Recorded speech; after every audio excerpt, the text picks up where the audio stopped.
ہر شخص جنت میں جانا چاہتا ہے، ہر شخص جنت کا متلاشی ہے، لیکن ایک بات بیان کرنا چاہتا ہوں، صدیق تیری عظمت اتنی ہے، تیری شان اور تیری شوکت اتنی ہے کہ تیرے مقام اور مرتبے کو کون پہنچ سکتا ہے۔ رسول کائنات صلی اللہ علیہ وسلم منبر پہ تشریف فرمائے اور بات بیان کر رہے ہیں کہ قیامت والے دن اللہ تعالیٰ کی جنت کے 8 دروازوں سے ایک شخص ہے کہ جس کو پکار آئے گی، جس کو آواز آئے گی، ہمارے دروازے میں سے داخل ہو جاؤ، ہمارے دروازے میں سے داخل ہو جاؤ۔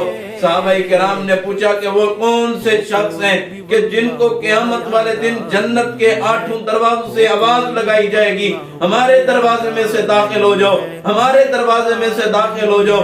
رسول کائنات صلی اللہ علیہ وسلم نے فرمایا کہ وہ میرا پیارا صدیق ہے جسے قیامت والے دن جنت کے 8 دروازوں سے آواز لگائی جائے گی۔ میں یہ بات بیان کرتا ہوں، اس سے استدلال کرتے ہوئے یہ بات بیان کرتا ہوں، ہر بندہ جنت میں جائے یہ ہر بندے کی سعادت مندی ہے۔ قیامت والے دن اگر کسی کا استقبال جنت کر رہی ہوگی، جس شخص کو مرحبا مرحبا کہہ رہی ہوگی، جس شخص کو ویلکم کہہ رہی ہوگی، وہ صدیق ہے جسے ویلکم جنت کہے، تم اس کو برا کہتے ہو۔ جنت بھی یہ کہہ رہی ہے ہمارے دروازے میں سے، ہمارے دروازے میں سے داخل ہو جاؤ۔ پتہ یہ لگتا ہے جہاں سے صدیق گزرے گا اس دروازے کو بھی فضیلت اور مقام مل جائے گی۔ جو دروازے کو فضیلت اور مقام صدیق کے گزرنے سے ملے تو پھر وہ صدیق کیسے برا ہو سکتا ہے؟ صدیق کی نہ کوئی عظمت کو پہنچ سکتا ہے، نہ کوئی مقام کو پہنچ سکتا ہے۔